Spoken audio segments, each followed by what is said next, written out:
In this video, I'm going to be comparing the Pocahontas franchise to the Egypt franchise. What I'm talking about here is the movie Ten Commandments with Charlton Heston that came out back in 1956. The DreamWorks animated movie Prince of Egypt, and then this prequel to Prince of Egypt called Joseph, King of Dreams.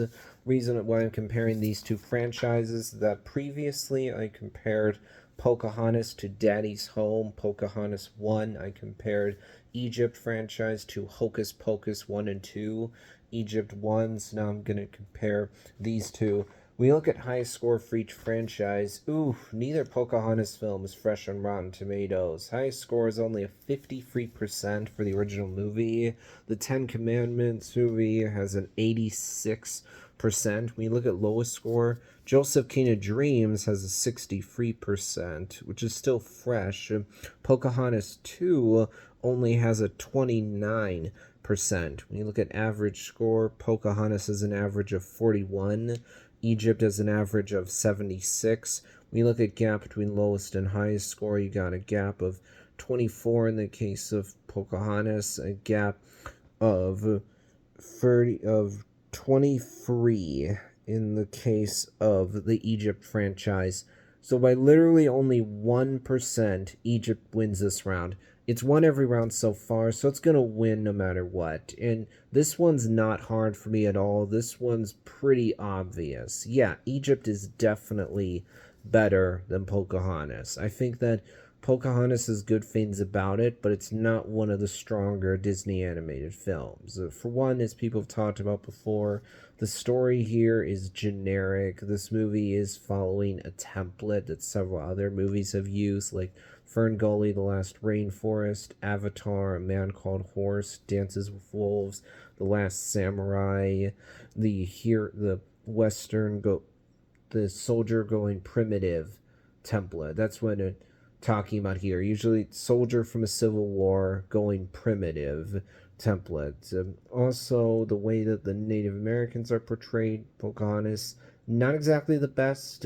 If this movie came out today, you can totally see Hollywood people going like, ooh, we gotta update this portrayal. We're not going to have this carry over to our new film. If we do, we're going to get canceled. So many people are going to call us racist. I think that Pocahontas 2 Journey to the New World is actually a logical follow up to the first film. Admittedly, having John Smith be absent for a lot of the movie, having him replaced with a guy who, well, feels a lot like John Smith is odd. I don't think that's the best decision. But I do like the idea that Pocahontas goes over to the Americas to actually talk with the king in order to get him to not send more people back to where her people are. That absolutely makes sense to me. I think it's funny seeing Pocahontas, Native American, trying to pretend to be a high class English woman. I think it's satisfying seeing this military governor who was also in the first film be exposed in front of the king. I think that Egypt franchise is just clearly better. I would say that Prince of Egypt and Ten Commandments are both fantastic versions of the Exodus story, just for different reasons. Ten Commandments is a longer movie, so it can expand on things by showing us even more characters. It has more grit to it. Charlton Heston gives Moses a lot of authority. You feel like Moses was a prodigy even before he met God, whereas the actor who plays him in Prince of Egypt portrays him more as an ordinary guy at the start of the story, which I think is also a totally valid interpretation. And you could say that it makes it more powerful later on when Moses steps into leadership, when he accepts God's call, because he starts off more humble, not as much like a prodigy, not as much like someone who has a lot of authority, which is the feeling you get with Charlton Heston's portrayal. Also, when you think about the character of Ramesses, in Ten Commandments, Ramesses is written to be a bad apple from the start.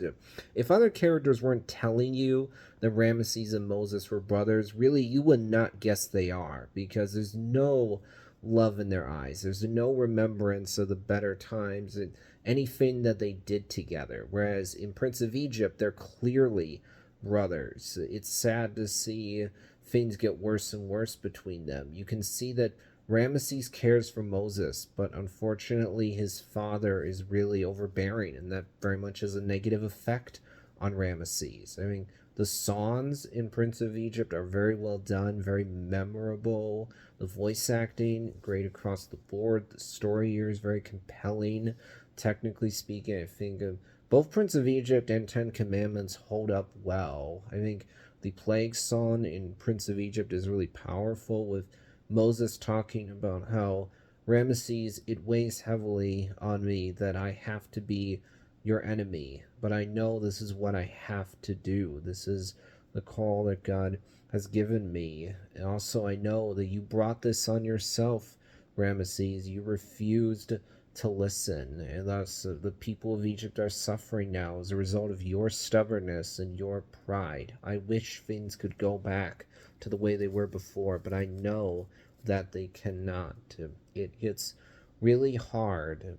And I think Joseph King of Dreams is an effective prequel that really more people should be talking about. It does a good job of doing the Joseph story. We'll wrap things up for this video. Prince of Egypt has won every round in this case. Hi, everyone.